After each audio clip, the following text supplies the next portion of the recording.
लोकतंत्र यानी डेमोक्रेसी एक ऐसा शब्द जो हम रोज सुनते हैं, लेकिन क्या हम सच में जानते हैं कि ये काम कैसे करता है? खासकर भारत जैसे देश में, जहां जाति, धर्म, भाषा मतलब अनगिनत पहचानें एक साथ रहती हैं। बिल्कुल। आज हमारे हाथ राजनीति विज्ञान का एक बड़ा ही मजेदार अध्याय लगा है, जिसका शीर्षक है लोकतंत्र में सत्ता की साझेदारी। और आज हम इसी का पोस्टमार्टम करने वाले हैं। बिल्कुल। और हमारा मकसद सिर्फ पढ़ना नहीं बल्कि समझना है। आज हम एक सवाल का पीछा करेंगे क्या? कि क्या लोकतंत्र अलग अलग पहचान वाले लोगों को जोड़ने का काम करता है या ये इन दरारों को और भी गहरा कर देता है? बहुत जरूरी सवाल है। हमारे पास बेल्जियम से लेकर श्रीलंका और भारत तक के उदाहरण हैं और जवाब शायद उतना सीधा नहीं है जितना लगता है। अच्छा। आज की इस चर्चा के बाद खासकर जो लोग परीक्षा की तैयारी कर रहे हैं उनके सारे फंडे क्लियर हो जाएंगे। तो चलिए सबसे बुनियादी सवाल से शुरू करते हैं। समाज में ये विभाजन, ये दरारें आती कहाँ से हैं? हम सब अलग हैं, ये तो स्वाभाविक है, लेकिन हर अंतर एक सामाजिक विभाजन तो नहीं बन जाता है ना? आपने बिल्कुल सही नस पकड़ी है। सामाजिक विभिन्नता तो जीवन का सच है। कोई लंबा है, कोई छोटा, कोई किसी समुदाय से, कोई किसी और से। ये सब सामान्य है। हाँ, ये सामान्य है। समस्या तब खड़ी होती है जब एक अंतर दूसरे कई अंतरों पर हावी हो जाता है। हावी हो जाता है? मतलब? इसे समझने के लिए अमेरिका में श्वेत और अश्वेत का उदाहरण लेते हैं। ये सिर्फ रंग का फर्क नहीं था। अच्छा। वहां समस्या ये थी कि अश्वेत होना, गरीब होना और भेदभाव का शिकार होना, ये तीनों पहचानें एक दूसरे से चिपक गईं। मतलब एक के ऊपर एक परतें चढ़ गईं। हाँ, इसे ही राजनीति विज्ञान में ओवरलैपिंग डिफरेंसेस कहते हैं। आप इसे ऐसे समझिए, जैसे ताश के पत्तों का एक ढेर है, जहां सारे काले पत्ते एक साथ हैं और सारे लाल पत्ते एक साथ। उन्हें अलग करना बहुत आसान है। बिल्कुल। और एक दूसरे के खिलाफ खड़ा करना भी। यही अमेरिका में हुआ और एक गहरा सामाजिक विभाजन बन गया। ये तो बहुत दिलचस्प नजरिया है। और इसी से जुड़ा एक और उदाहरण उत्तरी आयरलैंड और नीदरलैंड का है। हाँ। दोनों ही ईसाई बहुल देश, कैथलिक और प्रोटेस्टेंट में बटे हुए, लेकिन एक जगह सालों तक हिंसा हुई और दूसरी जगह शांति बनी रही। ऐसा क्यों? वजह यही ओवरलैपिंग और क्रॉस कटिंग का फर्क है। उत्तरी आयरलैंड में धर्म और वर्ग मतलब क्लास एक हो गए थे। अच्छा। ज्यादातर कैथलिक गरीब थे और उन्हें भेदभाव का सामना करना पड़ता था। हाँ। जबकि प्रोटेस्टेंट समुदाय ज्यादातर अमीर और सत्ता के करीब था। यानी ताश के पत्तों की तरह सब कुछ साफ साफ बटा हुआ था। एकदम। और नीदरलैंड में? वहां क्या अलग था? नीदरलैंड में ऐसा नहीं था। वहां कैथलिक और प्रोटेस्टेंट दोनों समुदायों में अमीर भी थे और गरीब भी। ओह। तो एक अमीर कैथलिक के कारोबारी हित एक अमीर प्रोटेस्टेंट से मिलते थे, ना कि एक गरीब कैथलिक से। तो पहचाने एक दूसरे को काट रही थी। हाँ, इसे ही क्रॉस कटिंग डिफरेंसेस कहते हैं। ये समाज को एक गूंद की तरह जोड़ कर रखता है और बड़े टकराव को रोकता है। ठीक है, तो ये तो समझ आ गया कि समाज में विभाजन कैसे काम करता है, लेकिन जब इसमें राजनीति घुसती है तब क्या होता है? मुझे लगता है बेल्जियम और श्रीलंका की कहानी यहीं से शुरू होती है। दो छोटे देश, दोनों में विविधता, लेकिन दोनों के रास्ते एकदम अलग। हाँ, और ये दो कहानियां हमारे शुरुआती सवाल का जवाब देने में बहुत मदद करती हैं कि लोकतंत्र जोड़ता है या तोड़ता है। पहले बेल्जियम को देखते हैं। यूरोप का एक छोटा सा देश। जी। उसकी बनावट तो काफी जटिल है। 59% लोग डच बोलते हैं, 40% फ्रेंच और 1% जर्मन। और राजधानी ब्रुसेल्स में तो मामला ही उल्टा है। हाँ, वहाँ 80% फ्रेंच बोलने वाले हैं और हिस्टोरिकली फ्रेंच बोलने वाले लोग ज्यादा अमीर और ताकतवर रहे हैं। बिल्कुल। ये तो किसी भी देश में गृह युद्ध करवाने के लिए काफी था। बिल्कुल हो सकता था, लेकिन बेल्जियम के नेताओं ने समझदारी दिखाई। उन्होंने टकराव का इंतजार नहीं किया। 1970 से 1993 के बीच उन्होंने अपने संविधान में 4 बार बदलाव किए। 4 बार? हाँ, सिर्फ इसलिए ताकि कोई भी समुदाय अलग थलग महसूस ना करे। उन्होंने किया क्या? उन्होंने सत्ता की साझेदारी का एक शानदार मॉडल बनाया। पहला, केंद्र सरकार में डच और फ्रेंच भाषी मंत्रियों की संख्या बराबर कर दी। अच्छा। मतलब कोई एक समुदाय अपनी मनमानी नहीं कर सकता। दूसरा, केंद्र की कई शक्तियां राज्यों को दे दी ताकि वे अपने फैसले खुद ले सकें। बिल्कुल। और सबसे अनोखा काम ब्रुसेल्स में किया, जहां सबसे ज्यादा तनाव था। वहां एक अलग सरकार बनाई जिसमें दोनों समुदायों को बराबर की हिस्सेदारी दी गई। कमाल है। उन्होंने समस्या को स्वीकार किया और उसका हल निकाला, ना कि उसे कालीन के नीचे छिपाया। सही बात है। इसका नतीजा क्या हुआ? नतीजा ये हुआ कि बेल्जियम आज भी एक है, मजबूत है और यूरोपीय संघ का मुख्यालय भी वहीं है। उन्होंने अपनी विविधता को अपनी ताकत बना लिया। अब देखते हैं कि क्या होता है जब कोई देश इसका ठीक उल्टा रास्ता चुनता है, यानी श्रीलंका। मुझे लगता है यहाँ कहानी बिल्कुल अलग मोड़ लेती है। एकदम अलग। श्रीलंका 1948 में आजाद हुआ। वहां भी दो मुख्य समुदाय थे, 74% सिंगली और लगभग 18% तमिल। तो सिंगली बहुमत में थे। हाँ, और आजादी के बाद सिंगली नेताओं ने सोचा कि देश में हमारा बहुमत है तो शासन भी हमारा ही होना चाहिए। इस सोच को बहुसंख्यकवाद यानी मेजॉरिटेरियनिज्म कहते हैं। मतलब जिसकी लाठी उसकी भैंस। बिल्कुल। उन्होंने 1956 में एक कानून पास किया और सिंगली को देश की एकमात्र राजभाषा बना दिया। तमिल भाषा का क्या हुआ? उसे किनारे कर दिया गया। यूनिवर्सिटी एडमिशन और सरकारी नौकरियों में भी सिंगलियों को प्राथमिकता मिलने लगी। और धर्म का भी मुद्दा था शायद। हाँ, उन्होंने बौद्ध धर्म को भी राजकीय संरक्षण दिया, जो ज्यादातर सिंगलियों का धर्म था। इसका असर तमिल समुदाय पर क्या पड़ा होगा, इसका अंदाजा लगाना मुश्किल नहीं है। उन्हें लगा कि इस देश में उनके लिए कोई जगह ही नहीं है। बिल्कुल। और यही हुआ।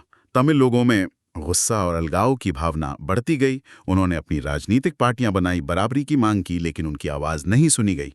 और फिर नतीजा, दोनों समुदायों के बीच अविश्वास इतना बढ़ गया कि देश एक भयानक गृह युद्ध की आग में झुलस गया। हजारों लोग मारे गए, लाखों को अपना घर छोड़ना पड़ा। तो यहाँ तो लोकतंत्र ने दरार को और भी गहरा कर दिया। ये हमारे शुरुआती सवाल का एक बहुत डरावना जवाब है।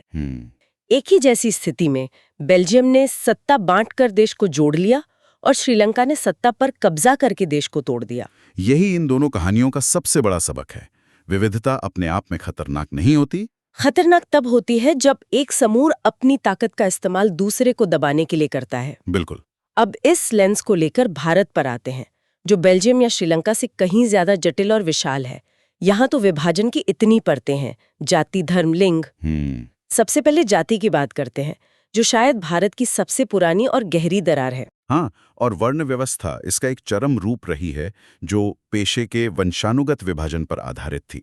और इसने समाज के एक बड़े हिस्से को अछूत करार देकर उनके साथ भयानक भेदभाव किया। सही बात है।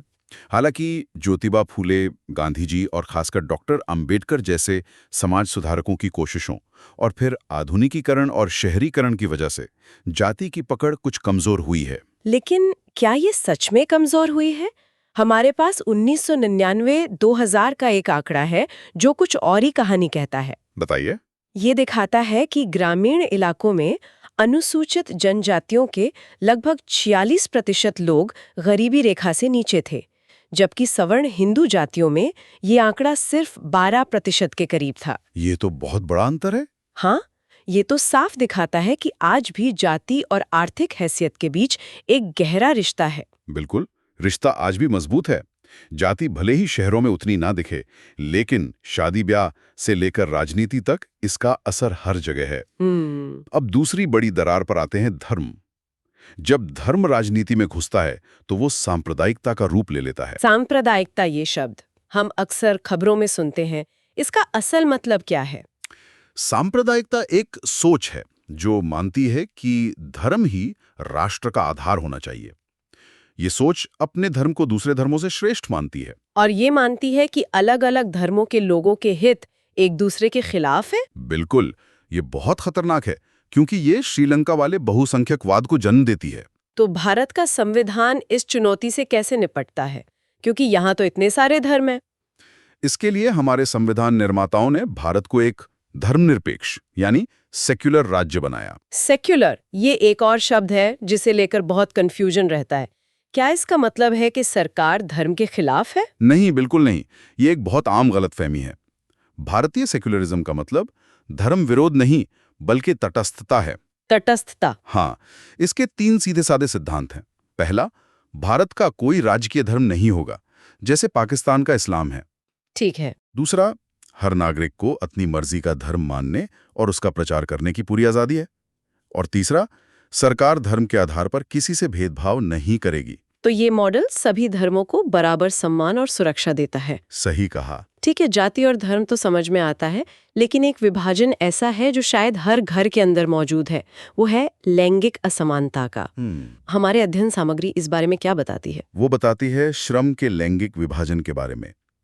ये एक ऐसी सामाजिक सोच है जिसने ये तय कर दिया कि घर के काम जैसे खाना बनाना, बच्चों को पालना, ये सब महिलाओं की जिम्मेदारी है। और बाहर जाकर पैसा कमाना पुरुषों का काम है। हाँ, इसका कोई जैविक या वैज्ञानिक आधार नहीं है। ये सिर्फ समाज की बनाई हुई एक परंपरा है। और इस परंपरा का असर ये हुआ है कि सार्वजनिक जीवन, खासकर राजनीति में महिलाओं की भागीदारी बहुत कम रही है। हाँ, आज भी हमारी लोकसभा में महिला सांसदों का अनुपात 12% के आसपास ही है, जबकि स्वीडन और नॉर्वे जैसे देशों में ये 40-45% तक है। तो बहुत कम है। बहुत कम। हालांकि तस्वीर बदल रही है। भारत में महिलाओं की साक्षरता दर 54% से बढ़कर अब 70% के ऊपर जा रही है और वो हर पेशे में आगे आ रही हैं, डॉक्टर से लेकर साइंटिस्ट तक। लेकिन बराबरी का सफर अभी भी बहुत लंबा है। बहुत लंबा है। चलिए अब उस सवाल पर आते हैं जो चुनावों के वक्त सबसे ज्यादा पूछा जाता है। एक आम धारणा है कि भारत में तो चुनाव सिर्फ जाति के नाम पर लड़े और जीते जाते हैं। क्या ये इतना आसान है? ये आधा सच है, और आधा सच अक्सर पूरे झूठ से ज्यादा खतरनाक होता है। अच्छा। ये बात सही है कि पार्टियां टिकट देते समय किसी इलाके के जातीय समीकरण को देखती हैं। ये भी सच है कि कुछ पार्टियों को कुछ खास जातियों का प्रतिनिधि माना जाता है, लेकिन कहानी यहीं खत्म नहीं होती। तो फिर सिक्के का दूसरा पहलू क्या है? दूसरा पहलू यह है कि भारत के किसी भी एक संसदीय क्षेत्र में किसी एक जाति का इतना बहुमत नहीं होता कि वो अकेले चुनाव जितवा सके। मतलब सबको साथ लेकर चलना ही पड़ता है। हाँ, हर उम्मीदवार को एक से ज्यादा जातियों और समुदायों का समर्थन हासिल करना ही पड़ता है। दूसरी बात, लोग सिर्फ जाति देखकर वोट नहीं देते। वे सरकार का काम, पार्टी की नीतियां, उम्मीदवार की छवि, ये सब भी देखते हैं। बिल्कुल, और अपनी आर्थिक हालत भी देखते हैं। यानी जाति एक पत्थर की लकीर नहीं है, बल्कि एक लचीली पहचान है जिसे राजनीति अपने हिसाब से मोड़ती भी है। ये तो वोट बैंक की पूरी धारणा को ही चुनौती देता है। एकदम। हम कहते हैं कि राजनीति में जाति है, लेकिन ये भी सच है कि जाति के अंदर भी राजनीति है। अच्छा, ये दिलचस्प है। राजनीति में आकर जातियां भी बदलती हैं। वे अपने से बड़ी पहचान बनाने के लिए दूसरी जातियों से गठबंधन करती हैं। तो ये एक तरफा रास्ता नहीं है। तो हम अपनी पूरी चर्चा के सार पर पहुंच रहे हैं। अगर हम इन सभी उदाहरणों को एक साथ रखें, तो हमारे शुरुआती सवाल का क्या जवाब मिलता है? लोकतंत्र जोड़ता है या तोड़ता है? जवाब यह है कि लोकतंत्र एक औजार की तरह है। ये इस बात पर निर्भर करता है कि आप इसका इस्तेमाल कैसे करते हैं। अगर आप इसका इस्तेमाल सत्ता को बांटने, अलग अलग आवाजों को सुनने और सबको साथ लेकर चलने के लिए करते हैं, जैसा बेल्जियम ने किया, तो ये समाज को जोड़ता है। और अगर आप इसका इस्तेमाल बहुमत के दम पर अपनी मनमानी करने और दूसरों को दबाने के लिए करते हैं, जैसा श्रीलंका में हुआ, तो यही लोकतंत्र देश को तोड़ने का कारण बन जाता है। बिल्कुल। तो असली समस्या विविधता नहीं, बल्कि सत्ता का केंद्रीकरण और उसे साझा करने से इनकार करना है। बिल्कुल सही। असल में लोकतंत्र सामाजिक विविधता को संभालने का सबसे अच्छा तरीका है, बशर्ते उसे उसकी सही भावना के साथ लागू किया जाए। और सत्ता में साझेदारी लोकतंत्र की आत्मा है। यही, जब सत्ता का बंटवारा होता है तो कोई भी समूह इतना ताकतवर नहीं हो पाता कि वो दूसरों पर अपनी मर्जी थोप सके, और देश टूटने से बच जाता है। तो मतलब ये है कि विविधता को एक समस्या की तरह देखने के बजाय उसे एक सच्चाई मानकर सबको साथ लेकर चलने का रास्ता खोजना ही लोकतंत्र की असली परीक्षा है। बिल्कुल। ये इस पूरे अध्याय का सबसे महत्वपूर्ण संदेश है। इस चर्चा के अंत में मैं एक सवाल छोड़ना चाहूंगा जिस पर आगे सोचा जा सकता है। बताइए। हमने देखा कि जाति, धर्म और लिंग जैसी पारंपरिक पहचानें राजनीति को कैसे प्रभावित करती हैं। लेकिन आज के दौर में जब लोग शहरों में बस रहे हैं, अर्थव्यवस्था बदल रही है और इंटरनेट हमें नई वैश्विक पहचानों से जोड़ रहा है, तो क्या भविष्य की राजनीति में पहचान के कुछ नए आधार उभर सकते हैं? हाँ। जैसे अमीर और गरीब के बीच का आर्थिक विभाजन, जो शायद जातियों से भी बड़ा हो जाए, या फिर पर्यावरण को लेकर अलग अलग सोच रखने वाले समूहों का विभाजन। एक समूह जो विकास के लिए पर्यावरण की परवाह नहीं करता और दूसरा जो उसे बचाना चाहता है। बिल्कुल। क्या ये नई दरारें हमारी पुरानी दरारों से ज्यादा शक्तिशाली हो सकती हैं? ये एक दिलचस्प सवाल है।